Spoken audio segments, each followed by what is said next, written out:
Good morning. This is yet another cut with the famous AutoHub show. This is the first of our, first of our two shows this week. We're doing a new fixed stop show every Friday. So if you're in the fixed stop side of the house, first one was last week, and the next one will be this week. So we'll be doing one every single week. So if you're on the fixed stop side, don't worry. We're doing a live show for you as well. So I'm going to start this morning with one of a series of interviews I'm in process of feverishly editing, like that guy from Bruce Almighty, to try and catch up. But this is from Lot Links. And since we're talking about the future today, I thought it'd be interesting to talk about the future of AI with Lot Links, being that there was a discussion around AI and sort of what you should call it. So this interview is already live on our YouTube channel and will be live on audio shortly. But I thought I'd do a sneak peek of a little bit of a preview. So here we go.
So that's a part of the interview with Len Short, who's the CEO of Lot Links. If you're interested in the full interview, it is now live on our YouTube channel and will be on audio platforms very shortly. So if you are interested in more of that, I talked about AI and that we shouldn't call it AI, which was kind of interesting.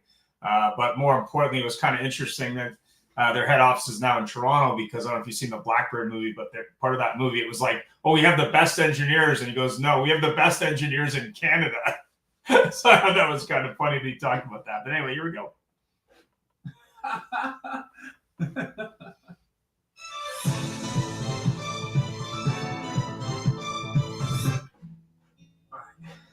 Life is about connection, having a support system to lean on, and roads to endless possibility.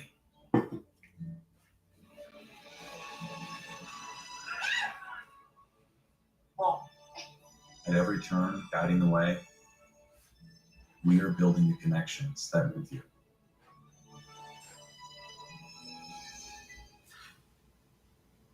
One of the really nice things about Larry, one of the reasons that we brought him to our dealership, is he's so very much aligned with our core values.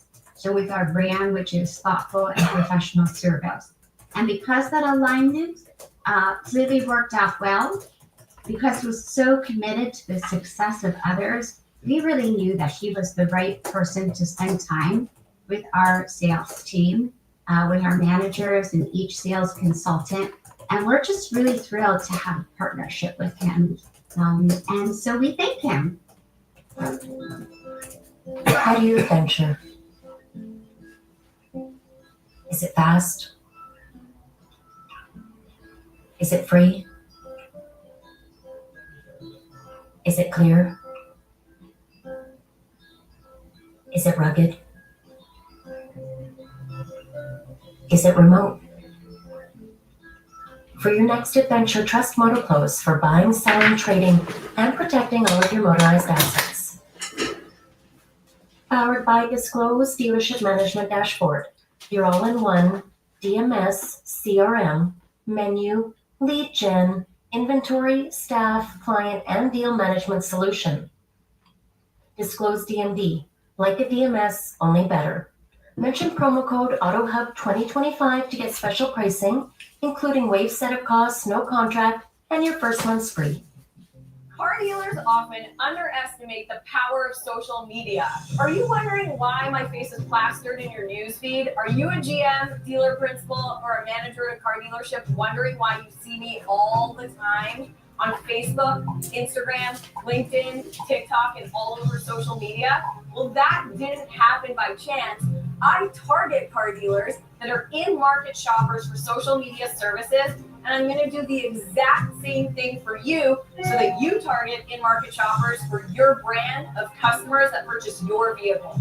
During my Viato days, helping car dealers appraise and price cars, everyone was asking me, what do I do on social media? What do I do with Facebook, Instagram, TikTok?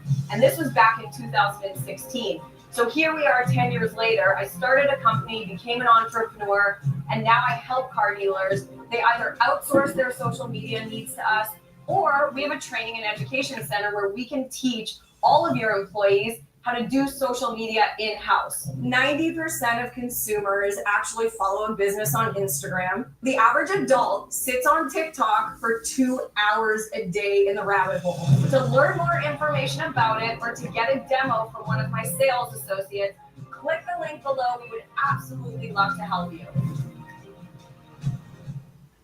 All right. Good morning and welcome.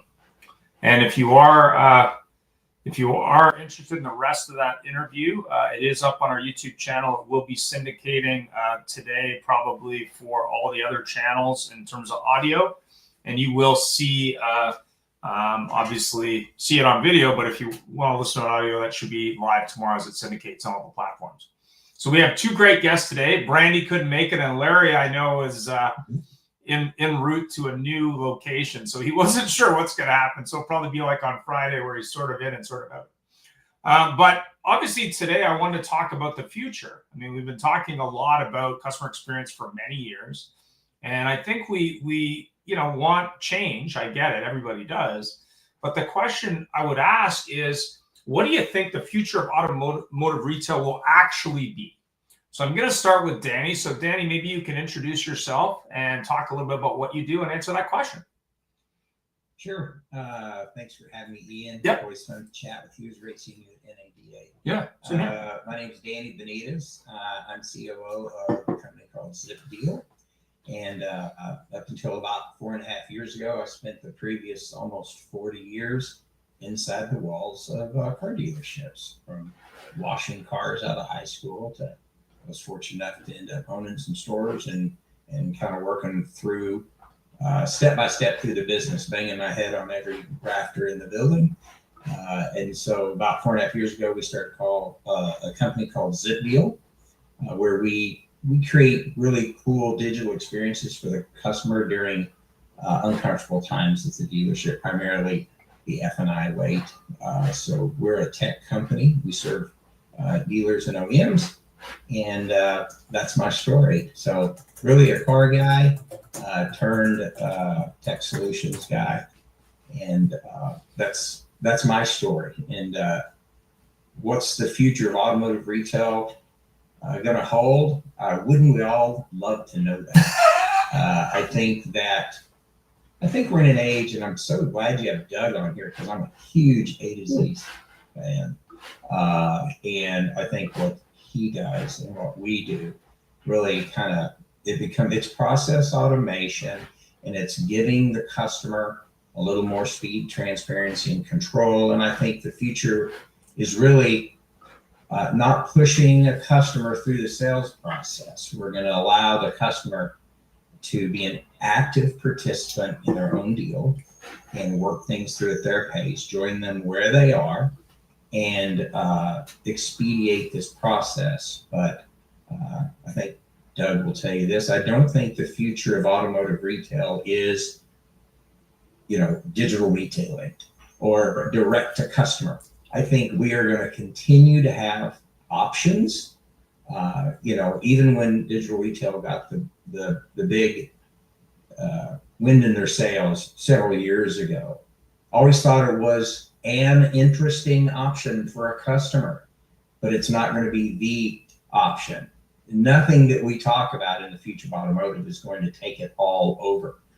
There's just going to be options. Some are going to fade in and out, but our industry will remain a collection of options for the customer, because every dealership operates a different way, every car drives a different way, and every customer is looking for a little bit of a different experience.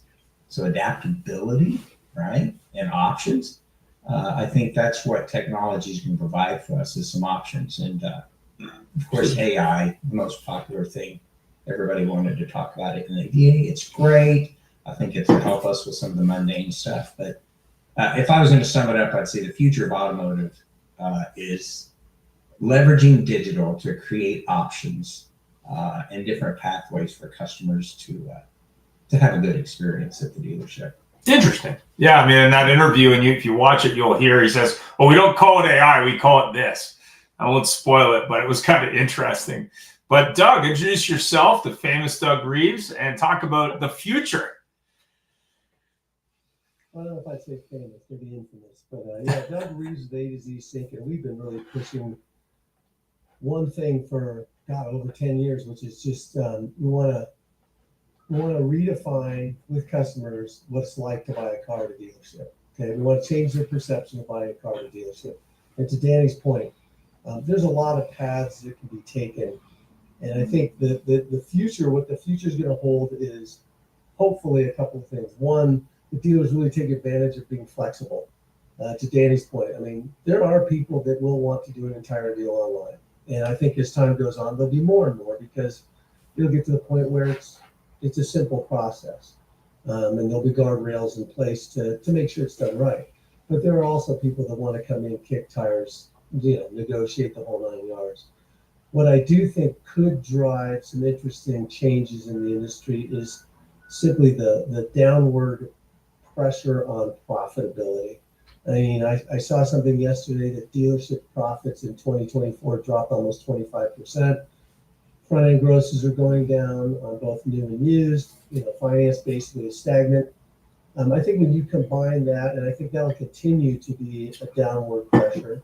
I think you look at that, the dealers will look for different ways to regain some profitability, and it may be a change in your sales process. Like, we've certainly helped a multitude of dealers eliminate economic a deal in a one-person sales model.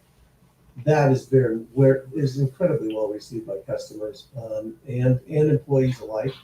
So I think that there'll be some pressure there. I also think that just over time, slowly, the industry will recognize the fact that their antiquated processes just are no longer relevant, and that they'll have to be changing. I think technology may play a role, but I'm hoping that it plays a minor role. In other words, as we discussed last week, Ian, I'm not a proponent of that, just adding more and more technology just to try to get things done. I'm a proponent of finding the right technology that can perform multiple functions and actually lessen the tech stack, but increase efficiencies. 100%. I mean, I bought a magazine on my last trip through the snowstorm called How AI Can Transform Your Organization from Harvard Business Review. The last one was just on AI. It was November. Some of it was already dated by the time they wrote it. But the other one that I got from Troy, I believe, at the show was 2025 Insights. If you're interested in a copy, you can reach out to Troy Glenn. I have a few hard copies if you're in the Calgary area, but if you're interested in a copy, you're happy to send it out to you. But the key piece, and I think both of you hit it right on the head, not every customer, when you look at that group of individuals looking at your brand or store, is going to want to do things in the road to the sale way from 100 years ago. Some of them may, but as we look at demographics and we look at technology and we look at cost of doing business in terms of staffing costs, overhead costs, digital costs, product costs, it's got to make sense for people, but more importantly, it's got to make sense for the dealer, and it has to be easy. And I think some of the best technology out there is easy. One of the sponsors of the show is a company I work for called VidCalls, which makes it really easy, but it's not a high-tech solution. It's really about how can I reach out and talk to a person and get help. And it's interesting as you look at companies today in retail of all types that are trying to streamline things, but in some cases, they go down a rabbit hole that doesn't make sense. But when we look at things like AI, flying cars, direct-to-consumer retail, Amazon Auto, Carvana, Rivian. I mean, I know there's been some interesting articles this weekend on Tesla with their issues with their Cybertruck. But when you look at the OEM experience, I go back a couple of years ago when I worked for a website company. Porsche Global had tried to integrate, I don't know what they're doing today, but they tried to integrate globally that website experience to the retail experience to try and make it consistent, much like McDonald's and other brands have done. And I guess my question there is, what do you think that experience will be as the OEM finally, sticks to their guns and say, listen, like, we got to make this consistent. Like it's no longer like, let's wing it, or let's use this technology if you like, or that technology if you like, or this experience if you like. There was another experience that I heard about on the weekend. It was a Chrysler customer who, I guess, he had a 90-day demo with an app for his Chrysler truck or something. And they called him and they said, oh yeah, you want to cancel, you got to give us your credit card. He goes, well, no, I'm not paying for it. I'm canceling it. And they were like, well, we don't, that's not an option. You got to give us your credit card. He's like, no, like I don't, I just want to cancel. And it was interesting because there was this disconnect between the sales team, the customer, and the dealer. But as soon as the customer went to the dealer was like, yeah, we can handle that. We'll just talk to Chrysler. But it was the inconsistency is I think the big challenge. It's not so much road to the sale. I think that's historical in a lot of cases. It's how do I make that experience top of the pops, but more importantly, how do I get ahead of these other companies? So maybe Doug can speak to that, since we know we were talking about Amazon last week. What were you hearing from dealers say, hey, I want to get ahead of this and create an Amazon experience? Like, what do you think? Well, let's step back a second. You talked about, a consistent experience. I think there's a couple of things the OEMs could do along those lines. One would be, I think OEMs need to quit dictating the platforms that dealers have to utilize, because some of those platforms, candidly, aren't doing anything to update or modernize what they're offering. Right. And when the OEM starts mandating the technologies that a dealer has to utilize, that often then minimizes the effectiveness or what the ultimate, outcome could be. I think the OEM should more focus on partnering with dealers and incentivizing them to have whatever the platform is, be more streamlined, be more efficient, regardless of the provider. So I think that's one thing. I think as far as, the Amazon experience, we're still in our infancy. It's proving to be very, very well received. And I think that part of that is because the platform itself is so established, so entrenched, so trusted. And some of these other platforms that dealers utilize don't have that same cachet as far as, universal usage, as far as, the results that they generated. So I think there'll be a constant challenge with other platforms to try to get to that. And finally, I think that the key thing is that there can be nothing lost in translation. So in other words, whatever the customer does, the dealer has to be able to pick up where they left off and just keep moving forward. There can't be a need to take 5 steps back and say, tell me how you got here, because that erodes the experience entirely, and that creates inefficiencies. That just continues to perpetuate, this feeling that this industry is just not customer centric. Right. I agree with you 100% there. Danny, what do you think? Yeah, everything you just said, I agree with. And, we get into I think it's just conflicting objectives. We have different people participating. The OEM wants a seat with the customer, right? They want their objectives to be pushed over to the customer. The dealership OEM relationship, they're supposed to be on the same team, but they have conflicting objectives. So as a dealer, we always felt like the OEMs were shoving technology down our throat. We have to use this, even though, like Doug said, it's outdated. And it's actually, my partner said something pretty profound. He says, for far too long, technology has been dictating our processes as dealers, and it should be the other way around. Our processes should dictate the technology. And I'm not plugging, but that's what we do. We build our technology around every individual dealer the way they want it, as A to Z Sync does some degree. Mm-hmm. So we have to just align with these objectives because they're all different. But think about it. The OEM has an objective with that dealer, and sometimes that's conflicting. The dealership and its management, the management and the salespeople and the customer. So you have these layers of different objectives. And the thing I love about A to Z Sync and about our company, about a lot of forward-thinking companies out there, is the customer is the person that gets to decide. So let's create these technologies, think of them first, and try to satisfy these other people that have very viable interests in this car deal. I don't want to discount that. They all do, and they all belong in there. But it's a lot of mouths to feed. But I think that our business and the technology that we use inside of our business need to mirror other technologies that are very successful out there. We're used to seeing things in a certain way when we're on Amazon, when we're on social media, when we're interacting with this other software. And then you go into Jurassic Park, you go into a car dealership, and all of a sudden now it's Sharpies are flying and all this stuff. This is not what I'm used to in the rest of the world. And so we got to get out of this time warp situation when you walk in there. And it needs to mirror some of these other technologies, because at the end of the day, we have to do something that's going to create a good experience for them.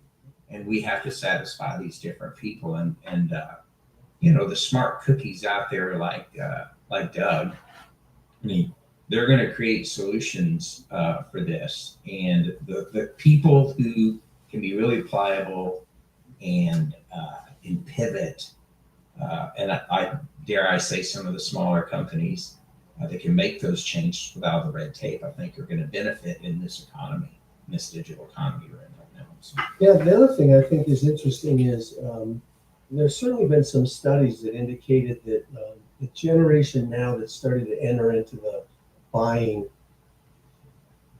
fold, let's call it, actually want to be helped. They don't know how to buy. They've done everything. They've just done click and buy and click and buy. And that's pretty easy when you're buying a video game or what have you. But now that you're buying, a $60,000, $70,000 vehicle, a lot of these people are saying, I do need help. I don't know really what I'm doing. And the process today isn't the same as when my parents bought a car when they were doing it. So I think the ability to connect with the customer and find out exactly what do they need, how can we help you, to what degree do I need to hold your hand, and truly just consult. One of the things that we try to do here at A to Z is, instead of having the process dictated to the customer, what we try to do is have the customer participate in the process. And there's a big difference when it's a shared experience, and the customer feels like, to a large degree, they're driving it, and the person next to me is just merely my driving coach that's teaching me when to hit the brakes and when to accelerate. That kind of insights will be critical moving forward, I think, especially as EVs become more mainstream. I don't speak EV. I'm going to want my hands held. So let's face it, there's a lot of opportunity. It's the question is, who's willing to harvest the opportunity?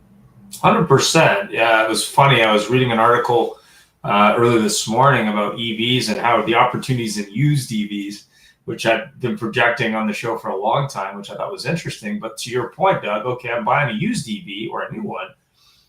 The battery, how do I deal with that? Like, what does that look like? And obviously, that's an educational thing. But to your point about new consumers, maybe they've been indoctrinated with the Google side or the Apple side or the Amazon side or whatever their, GameStop, and they're in that ecosystem and they understand how it works. But now they have to build brand loyalty on the car side, whether that be Tesla or Rivian or Honda or whatever the brand is.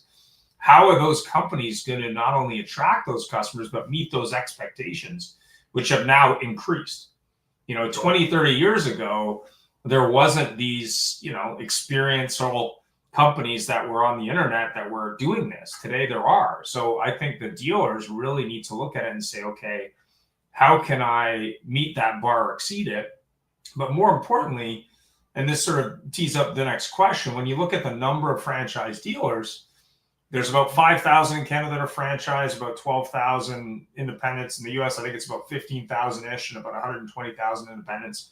How many of these franchise dealers or dealer groups that have small amounts of points do you think will remain and be able to adapt to this? I mean, that's the big question I have. Well, yeah, that's a good question. And that depends on the individual's, greed, I suppose. I think that there's an awful lot of small, independently owned franchise stores that are perfectly content with the profits they're making, with the lifestyle they lead, and with the legacy and how they can, pass it on to generations to follow. So I think there's going to be a chunk of those that are going to say, you know what, I'm good with this. I think the challenge for the industry is, for those particular type of dealerships, is can you entice or attract that next generation to stay on board, to not just take the quick cash, sell it, and do something else, to literally see the value of being part of the community. I'm talking to a dealership in the middle of Nebraska, and that they're probably the integral to the community as far as what's going on. And those are the type of stores, to me, that really drive America. I mean, the big corporations are great, but they're corporations. And it really ultimately comes down to the feel and the way they interact. What are they entrenched in the community? And I think that those smaller stores, I'm hoping that they stay. I love smaller groups. Big corporations are great, but they're big corporations. You lose the personal touch. And when you look at the pendulum of things, it's like now we're grabbing AI and all this, but I'm hoping at some point the pendulum swings back and says, no, it's about the one-to-one relationship. Because, as a gentleman said last week on this call, people buy from people they like. We need customers that just like us. We need to get back to those fundamental selling tactics. I agree with that. Danny, what do you think? Yeah, I think along that line, and I liked what you said about kind of the heart and soul of the dealership. And I think the smartest thing for us to do is leverage our digital capabilities with,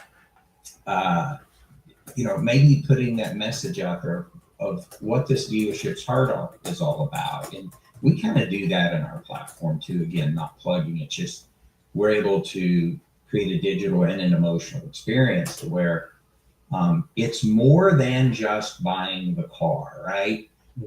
They buy a car there for a couple of reasons. Number one, we have to get them emotionally involved. We want to keep them in our life cycle. That retention is important.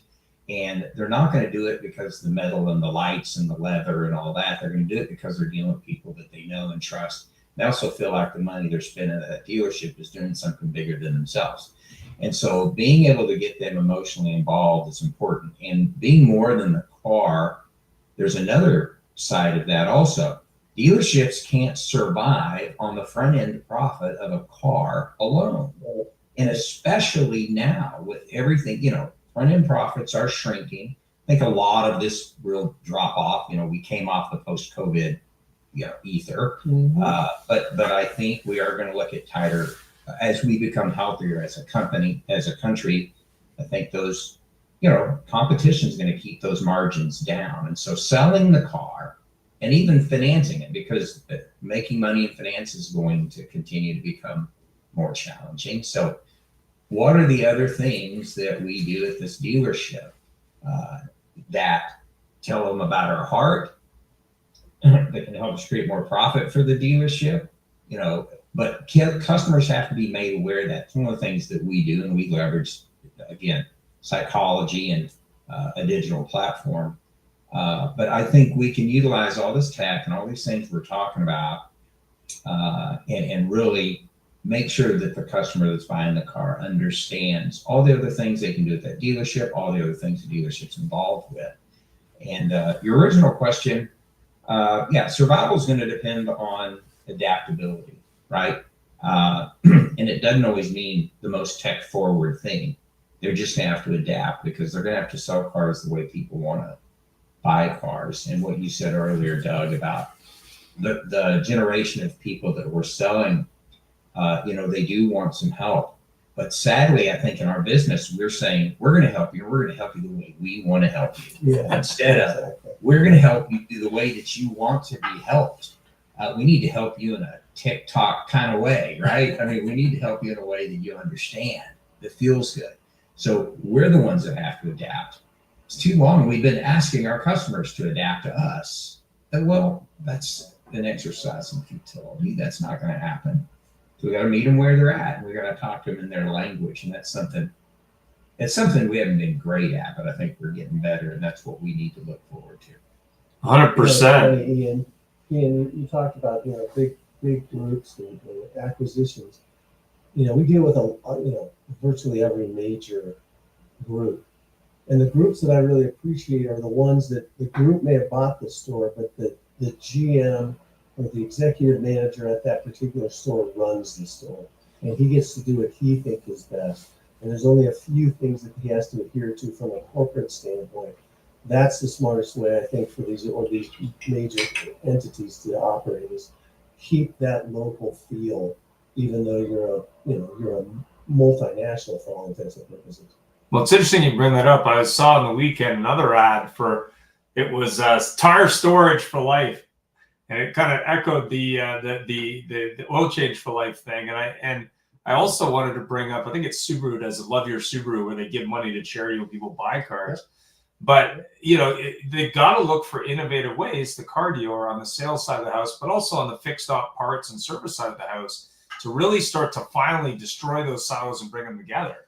But also to support that local community. I mean, I've seen a lot of those pictures with the Happy Gilmore checks or Price is Right checks or whatever. Yep. But it's more about, when a customer, to your point, is given a choice of, Sonic Auto Group store number B or Penske Auto Group store C or Bob's store that happens to be owned by Lithia, where they like Buffett's companies, they let them run the store. That's a big difference, right? Because it's like I'm talking to the dealer. Maybe they're owned by a corporation, but the dealership is still part and fixture of that community. And I think that's what makes a difference. Exactly. I mean, one of the key aspects of our platform is the very first thing we like the salespeople to do is to talk about the dealership, what makes them different. Not what you get when you buy a car, but this is why doing business with us will be different. This is what we mean to the community. This is what it's all about. So that you immediately separate that store from any other store they've been to, because they probably haven't heard it elsewhere, or they won't hear it if they go elsewhere. So this is your one chance to shine. Right at the very beginning, this is what we're about. This is what we stand for. And then make sure every action that you do thereafter reflects what you just said. And so maybe it's not about maybe it's not about that corporate experience. It's about, Bob's Big Boy experience or Bob's Chev experience, and how we're different from everybody else, not just because we're listening to the customer and changing the road to the sale, eliminating friction, but because we're different from the get-go. There's a reason someone prefers Denny's over Waffle House, to pick two random brands. It's about that difference in experience. And I was watching an interesting YouTube video. I think it's a Mexican restaurant in Colorado that the guys from South Park bought because they had fond memories of this place. It was Bonita something or other, but Casa Bonita. Yeah. You still can't get a normal reservation, and it's a landmark in Colorado, in the Denver area. But the food was horrible. It had gone downhill. So the guys from South Park bought it, pumped in a bunch of money, and now it's like everybody. I mean, my brother and his family are coming here in the summer from the East Coast, and they're like, "We want to go to Casa Bonita." I'm like, "Wow, okay." mean, you didn't used to get that. It used to be a place where you went and got crappy food, but they're cliff divers. You know? So, yeah. Yeah, that story was really interesting. I had no idea. My brother used to live in Denver years ago, but I had no idea. But it was interesting because it was like, to your point, it was like, okay, we created this experience around a restaurant where it was supposed to be about food, but it had nothing to do with food. It was the experience that was important. And I think car dealers, even though they like to do the putting green and the massage part and all that, they could create an experience at their store that stood them apart, no matter what the brand is. What do you think, Danny? Yeah, too long the why buy here, right? We went through why buy here mania, which is fine, but it just seemed like everyone, why buy from ABC Motors? We have a large inventory. Wow. We have the lowest prices. No kidding. That's incredible. You get free oil changes for X amount of time. It's great, but again, you're not separating yourself from anyone. But Doug, I'm going to date myself, but back at the old Rikers One Price, I did One Price in 1990. I don't remember, a long time. But the first thing you did in that old One Price deal was you said you came out with your base statement, and it was memorized. You had to do your base statement. But are you familiar with our company? Let me tell you how we operate. And it's the first thing. I mean, you haven't introduced yourself. You do that, and then you introduce yourself and you get to know them. But the base statement, needs to be things like, I want to tell you about the heart of our dealership. This is what we believe. This is what our mission is. These are the places we support. This is who you're going to do business with. And attach with that customer at the heart before you do with the hand. Now you've got something that is a really unique selling proposition, right? It's a unique experience. And so, yeah, there's so much to that. Don't even get me started on, why. You could do a whole show on that. Yeah. So, yeah, I think that the differentiator there is pretty evident. And I think we've made that point that, understanding the heart of that dealer is going to be what keeps them, not the size of it or how many stores are in the group, how many rooftops, right? So how long do you think dealers have to upgrade that process or upgrade that experience or change the way they present or change the way they interact? Like, what do you think? Like, what's the expiration date here? Well, there's no expiration date. I mean, they have forever to do it, but the sooner the better. But I mean, Ian, we've been talking about this for how long? 6 years. There you go. I mean, and we're not seeing a titanic shift yet. We're starting to see it slowly but surely. So, I mean, they have time to do it, but, there's always the early adopters, and then there's always the laggard adopters. And the laggard adopters will be the one that'll be left on the curb because everybody else will have already been way far ahead of them. And I think, and we all know this isn't earth-shaking news, but a better experience yields higher grosses because people will pay for the experience. We have a group here, and to your point, Danny, the group here in Colorado, Shop Automotive, they were one of the first to go One Price in the early 90s, like 91, 92. And then they went one person, and then they trademarked One Price, one person, 1 hour, and they're known for it. And you know what? I have no idea how much a car costs at Shop, but I do know that everybody goes there, and I do know that they don't negotiate because they don't have to. And I do know that they crush the competition because their experience is so dang good, price becomes irrelevant. It really does. Truth. Yeah, I mean, I think that's really what it comes down to at the end of the day. Remember years ago, there was all this like, oh, we price our used cars at market value, or we always serve our best price or whatever, that kind of stuff. And that's really, there's no need to even go into that. It's what, how quickly can I get the car? How pleasant is the experience? How easy is it to buy the car, and when can I have it? That's really what it comes down to. And I think that's why I brought up that tire storage for life, or even, tires at cost is another thing I see. Why are you doing that? It's like realtors who go, yeah, 1%. Or I think it was in New Orleans. Oh, well, we'll only take 25% for our personal injury claim. Like, that's our cut. Like, that was what he was advertising. It wasn't that I'm the best lawyer in New Orleans. It was like, I'm the best lawyer because I'm cheaper. You know, it's just Ian, that was crazy. Ian, you're a studious gentleman. I try. You probably know this off the top of your head. What's the average age of a dealer principal right now in the United States and Canada? Do you know? 55. Be my guess. I had heard it was in the 70s. I mean, Really? do you know? I know, but Average age. I don't know that data. young 55-year-olds, that's young to me. So you think it's in their 70s? Really? The reason I ask, and it may be, and I'm sure you'll find out and you'll bring it up. But the point is that my hope is that the next generation of leadership is starting to come in, and the next generation of leadership will have the courage to make the changes that the current generation of leadership isn't willing to make. There's, and there's a lot of wisdom in the 70, 75-year-old dealer principle that, hey, look at the empire I built. But the fact is, they're of the it ain't broke, don't fix it. Whereas the next generation is, hey, maybe we should break it so that we do fix it. And so I think as more and more people adapt that latter attitude and are willing to say, no, we need to change. My phone is starting to ring more with people saying, look, we recognize what's going on now with the market. We can't keep doing what we used to do. Hopefully more and more dealers start seeing that, leadership starts seeing that, because it needs to happen. It just needs to happen, in my opinion. So you think that's age-centric? You think that's age-centric? You think that it's that 70-year-old or that 75-year-old is still kicking around the lot? That's the reason, you think? That it hasn't changed?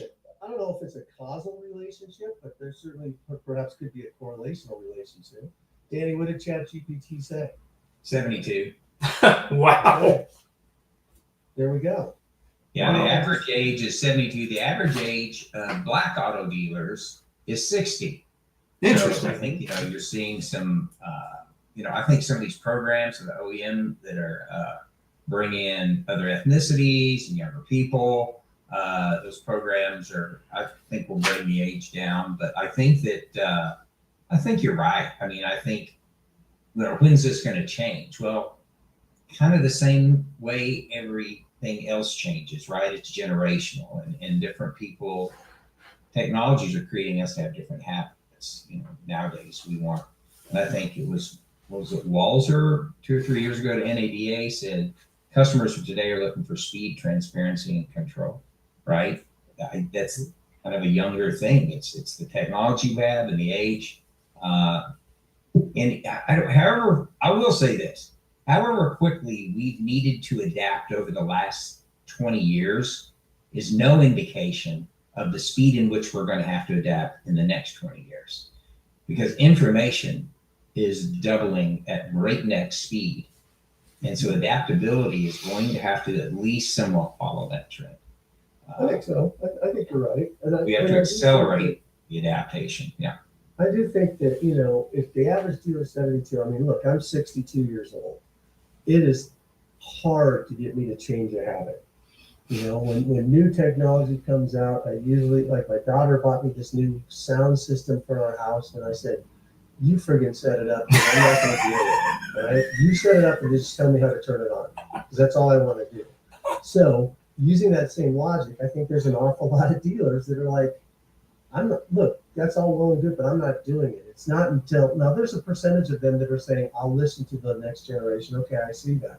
I think a lot of them are entrenched in their ways, and that's what's stagnating the change. Well, yeah, I mean, I look at a group, I think they're a Toronto called I think they're called the Zankin Auto Group, where the two daughters run the show, but the dad's still involved, and he's an ex-body shop guy, I think originally from Germany.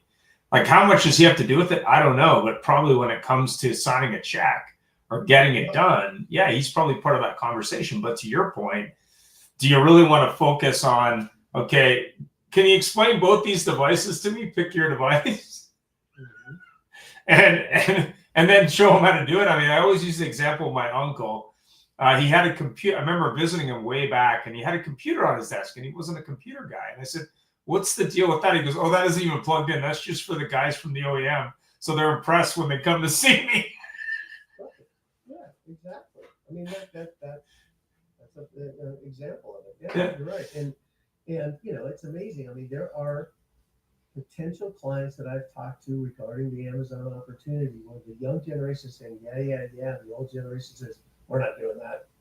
Hands up. And you're like, wow, okay, that's fine, but you're not embracing the future, and it's staring you right in the face and trying to slap you in the nose. So how do you think the dealer can dip their toe in the water? How can they jump in and do something versus just going, yeah, I'm going to wait till my dad kicks it and then we'll figure it out? Well, selfishly, reach out to me. Yeah, I can't believe you asked him first. Go ahead, Danny. Go ahead. I'll let you dip your toe. I was going to say Zipdeal.com is the best way to jump right into the future with a hybrid technology that's the best of the traditional sense and bringing into the new generation. So yeah, I think signing up with both of our companies is the smartest thing anyone could do. And what about the example Doug was given with, I don't know how to do it, I just want it to work. Will you guys help with, like, I don't know, doing some heavy lifting there? Well, I don't want to get into the sales floor, but yes, we have to do that. I think, but to get back to your general question, how do you do it? They need to reach out to, well, first off, they need to talk to peers that are doing it and find out their level of comfort.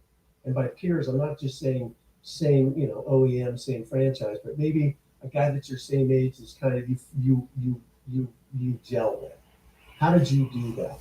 And get them to kind of create the comfort, say it's going to be okay, buddy. That's why 20 groups should be doing. It's okay, dip your toe in it, and then go out to a trusted technology company and just say, I don't want to sign up with you. At this point, I just want to know, what do you do? What are the results I'm going to get? And why does this make sense to me? Educate me. And if they're naturally intellectually curious, that will help the first step. And I think that's the way I would do it. What about you, Danny? Yeah, I think the first, as a dealer, I'm putting my dealer hat back on. I think the first thing you do is do a real life, painful, honest audit of the full customer experience. I mean, and you're going to have to do it, and it's going to be painful. Not with the rose-colored glasses of, oh, they'll do it. This is the way we've always done it. No, you're going to have to audit your process. And you're going to have to kind of lean Six Sigma, right? Let's find, there's a few points in that process that don't just need refinement. They suck, right? And they need overhaul. And that's why I'm a glutton for punishment. So we attacked the wait for F&I as the first thing we attacked. The worst thing that happens at a car dealership. So that's what we attacked. But if you look at every single thing, what a lot of people will find is, first of all, a dealership, 60% of the time a customer spends at the dealership is after they've said yes. Wow. Which is ridiculous. So the industry spent a quadrillion amount of dollars to get a customer to say yes. Right, we got to get the lead, find the lead, bring it in, do this, sales processes, all these things. And then they say yes, and our industry goes, right. And then the second half of the car deal is just terrible. It's just frustrating. So I think you have to audit their whole experience, and even after they say yes. And let's look at what the whole thing looks like and how we're getting them into our life cycle. And if you audit it, first thing, you don't know what to change if you don't know what to change. And so you have to audit that. And then I think you need to try to leverage some things that will help that. Then you need to make the necessary changes and modernize that sales process and adapt and start making fixed operations your backbone, right? And understand this is a bigger picture than a lead, an appointment, and a mark on the board. There's just a lot more to it. There's service, there's accessories, there's all the other things we do. Just talking about what we do in the community. So here, I'll sum it up by saying it's more than just the car sale. Just adapt that mentality.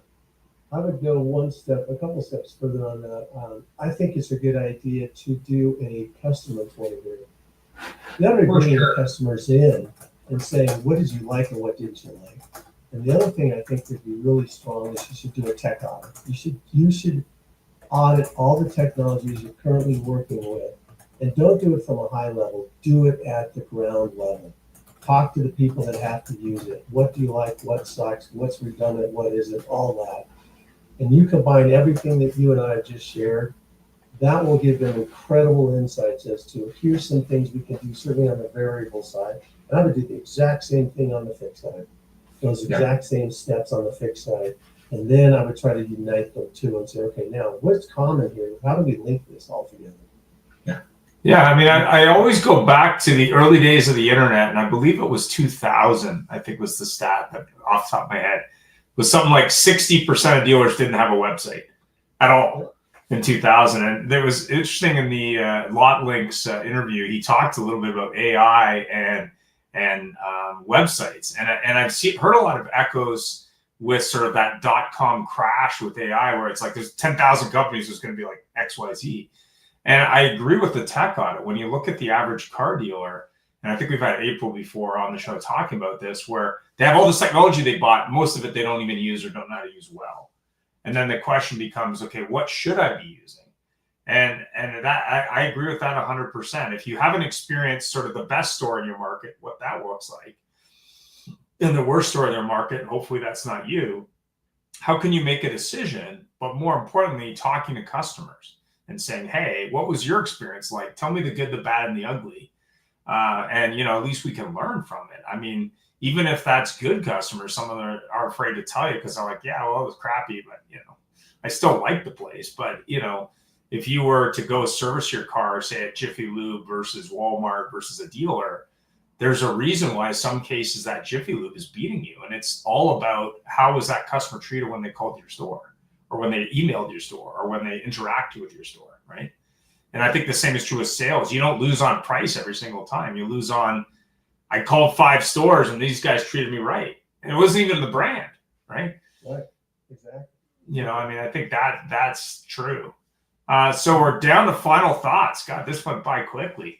Let's start with Danny. What's your final thought on the future of the car business? Well, again, thanks for having us today. Yeah, no worries. It's always fun, and I'm so excited to meet my new best friend Doug.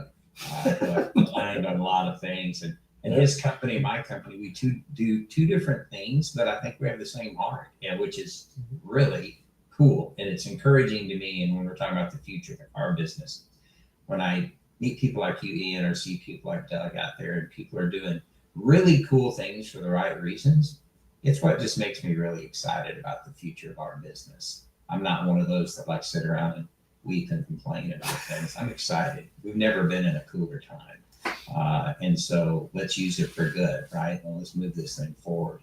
So yeah, I think we just need to make this, I think summing it up, we need to listen as dealers. If I'm talking to dealers, listen to your people, listen to your customer, listen and adapt, audit, correct, and use technology to really get to those matters of the heart.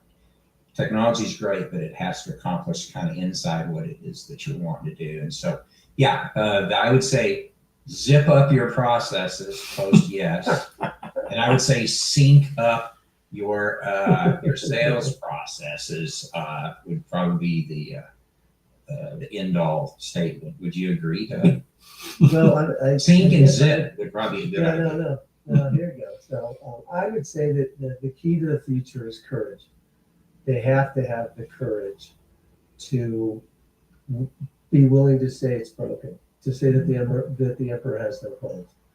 And if they have the courage to do that and they recognize that, then they have to take the corrective steps. And in the end, what you'll see is you'll have a zippy experience from A to Z. I'm thinking about that Rolling Stones cover with the zipper. I don't know if you guys thought about doing a shirt with that. You know, we actually thought about putting a decal over the urinals that says your processes are unzipped. No judgment. Did you see that trade pending shirt where they ripped off the Tabasco logo and put their own text in there? I thought that was pretty well done. Yeah. But thank you, Ian. Thanks for having us, man. Appreciate No worries. Good conversation. All right. Have yourself a great week. And remember, Zipdeal and A to Z Sync.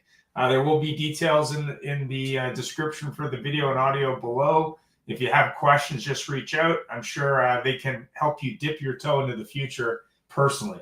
Have a great day. All right. Thanks. Yep.